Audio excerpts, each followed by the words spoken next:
So, now that Riot has, officially pushed Valorant out of beta, I'm going to try to talk to people about one of, in my opinion, Riot's coolest games. Hackers win.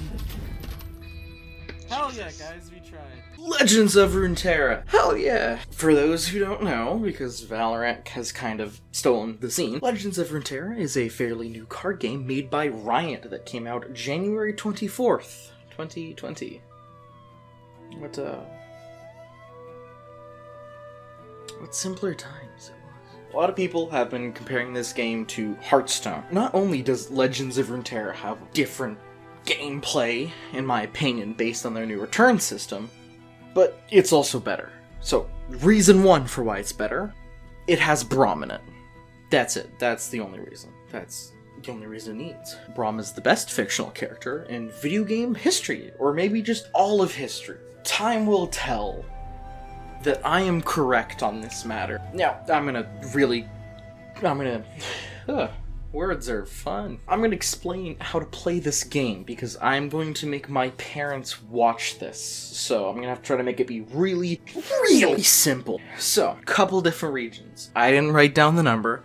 I'm not gonna look it up. I'll put it on the video now. There's a lot of them. Each of these have their own different types of cards. You can choose 2 regions for your deck. You get a deck of 40 cards. In it, there are allies, there are spells, and of course, there are champions.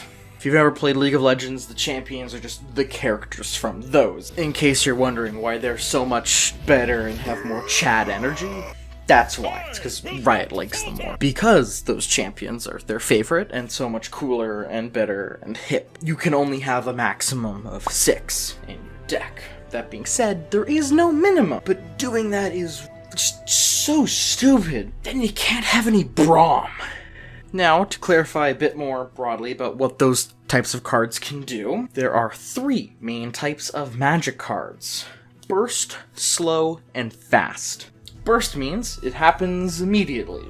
Slow means that enemies get a chance to use spells before it goes off. You can then actually counter their counter, and the spells actually activate in order from newest cast to oldest cast. Both of the spells take place on your turn. While then there's fast spells that can be cast whenever, but also the enemy can then counter it. And you got allies, okay.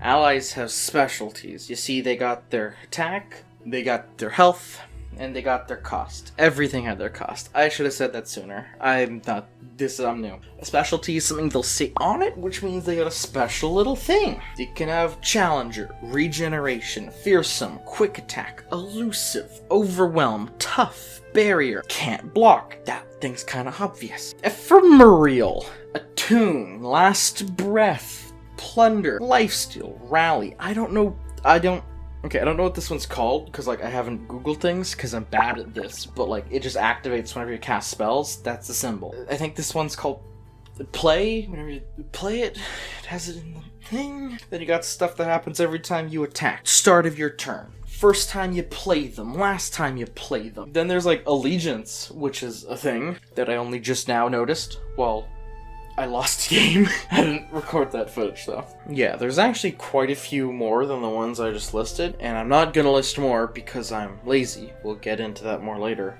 But don't worry about the amount, because the game's only gonna get more of them and more complicated as time progresses. So I just recommend that every time you're in combat, you look at the enemy card and hover over all the big words, just to figure out, what's about to clap harder than me whenever I hear a funny line in the movie.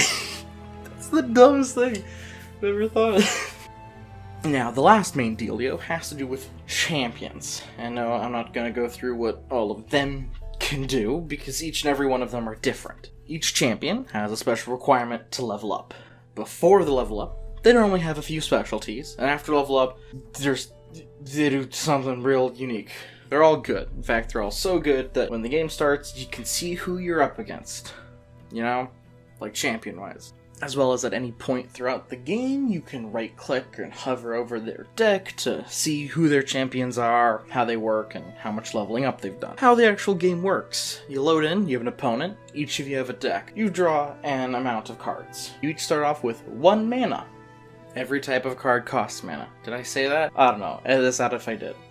Or don't. I don't know. That amount of mana will increase 1 per turn until a max of 10. If you have mana left over at the end of your turn, it goes into like a spell reservoir. That one caps out at 3. Don't worry, spells come out of it first. You each take turns playing cards and using spells, while a token of attack gets flipped between the 2 players. You're attacking.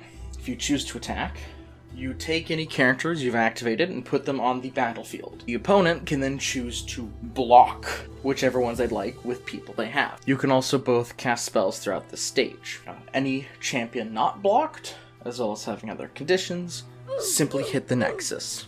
First to kill the other Nexus wins.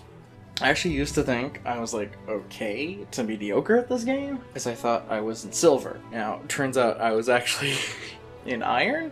I'm now in bronze, but who cares, okay? I barely even cry over it. There's 5 main key things to my deck. First of all, Braum. You knew, everyone saw this coming. Also, it's now occurring to me after I wrote the script and recorded, I haven't actually explained what Braum can do in game. So, Braum wins. The day is ours. Now we eat. He wins games. That's what he does. If you see a Braum, just surrender. If you lose your Braum, just surrender.